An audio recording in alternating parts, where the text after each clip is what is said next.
This word actually originated in 1657 in the Oxford Dictionary.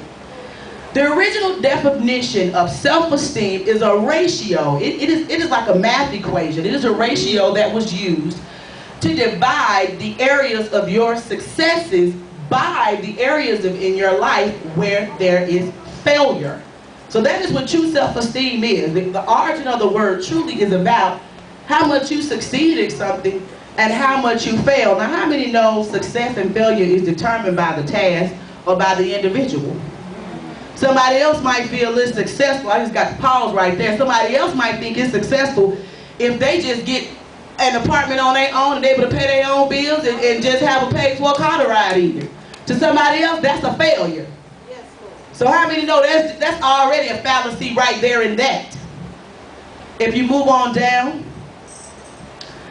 self-esteem also means it can be applied overall, or it can be applied specifically to a particular dimension.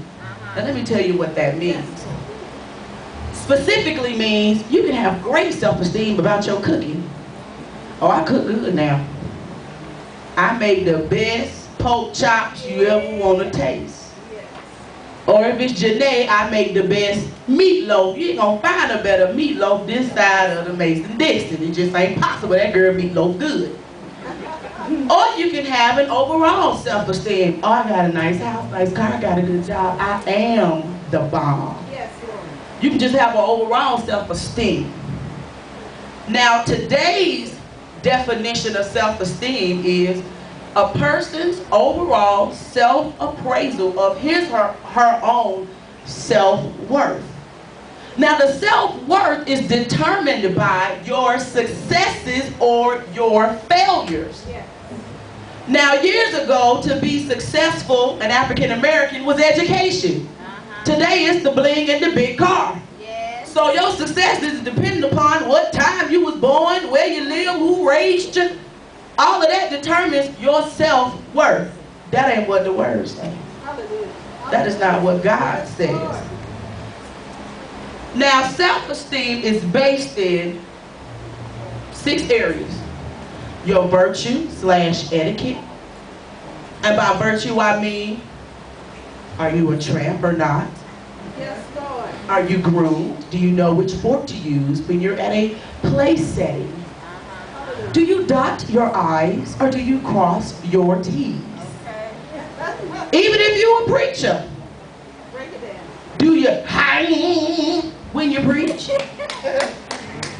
If you show enough Pentecostal, can you cut that good step? Do you excite the word like you're so? What's your etiquette? What's your grooming? If you can break the word down, then you are a good preacher.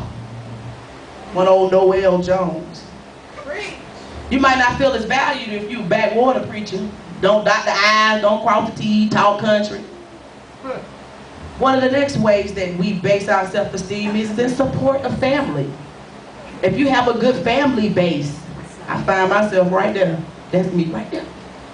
No matter what I do, I know I got family I can turn to that's going to hold me up and build me up. If I find myself if I made a wrong turn, God said go left and I went right and hell was right.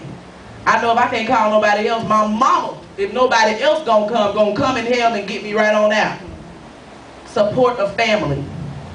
The third way that we find our self-worth is academic competence.